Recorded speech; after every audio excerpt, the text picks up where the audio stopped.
আর একটা প্রশ্ন আসলো যে কোরআন দিয়ে কসম খাওয়া যায় কিনা।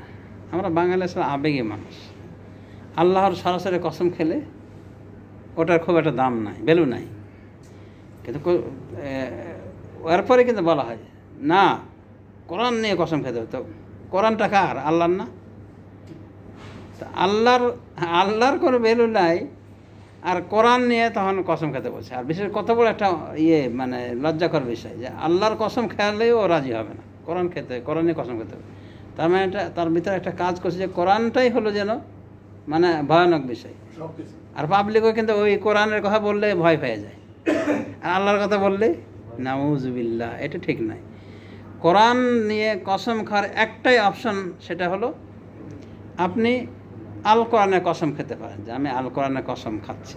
কোনো নির্দিষ্ট ছাপাখানার কসম খাবেন না। ছাপাখানার কসম খেলে কি হবে, ছাপাখানার ভিতর থেকে যে কোরআন বের হয়ে আসছে সেখানে দেখবেন কক্সবাজার বা চকবাজার লেখা আছে, চকবাজার লাইব্রেরি বা কিং ফাহাদ কমপ্লেক্স। এটাও কি কসমের জায়গা নাকি? এই যে কোরআনের ইয়াতে লেখা আছে, কভারে লেখা আছে। তো যখন আপনি একটা কোরআন দেখে কসম খেলেন তখন কিন্তু ওই নির্দিষ্ট হয়ে গেল কোরআনটা, ওই ছাপাখানাটা হয়ে গেল। তো কেন আপনি ওইভাবে কসম খাবেন? এগুলো পাবলিকের জাহালাত, এগুলো না। কোরআন আপনি এমনি বলবেন যে আল কোরআনের কসম খাও, সে বলবে আল কোরআন কসম। বা এতটুকু হতে পারে যে এই কোরআনের ভিতরে আল্লাহর যেটা কালাম লিপিবদ্ধ করা রয়েছে এই মসহাফের ভিতরে, এটার আমি কসম খাচ্ছি। এক কথায় আল্লাহর কালাম যেহেতু কোরআন কারিম, আপনি কসম খেতে পারেন, কিন্তু নির্দিষ্ট কোনো কোরআনকে হাতে নিয়ে এভাবে দিবেন না মানে কসমের জন্য, বা সে খাবেন। কারণ নির্দিষ্ট কোরআনগুলি ছাপাখানা থেকে বের হয়ে আসে। তো কসম যখন আপনি কোরআন নামে খান তখন ছাপাখানারও কসম খাওয়া হয়ে গেল, এটা উচিত না। আর এর থেকে উত্তম হলো আল্লাহর কসম করা। দোয়া মাসরা সম্পর্কে এটাও আমাদের একটা ভুল ধারণা যে দোয়া মাসরা মানে আল্লাহুম্মা ইন্নী যালামতু নাফসি, এটাই শুধু দোয়া মাসরা না।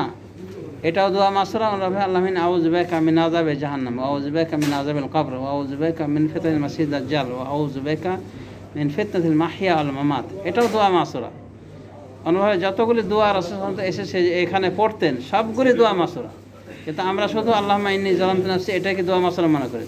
হ্যাঁ, এটা তো অবশ্যই দোয়া মাসরা, কিন্তু এর সাথেও অন্যান্য দোয়া আপনি পড়তে পারেন যেগুলো আলোচনা থেকে এসেছে। এমনকি আপনি সিলেক্ট করে কোরআন হাদিস থেকে সিলেক্ট করে দোয়াগুলি করতে পারেন। এমনকি নফল নামাজে আপনি নিজের ভাষা ব্যবহার করে দোয়া করতে পারেন, তবে নফল নামাজ ভালো জানেন। আশা করি বুঝতে পেরেছি। জাযাকুমুল্লাহু খাইরান। সুবহানাকাল্লাহুম্মা ওয়া বিহামদিকা আশহাদু আল্লা ইলাহা ইল্লা আনতা আস্তাগফিরুকা ওয়া আতুবু ইলাইক।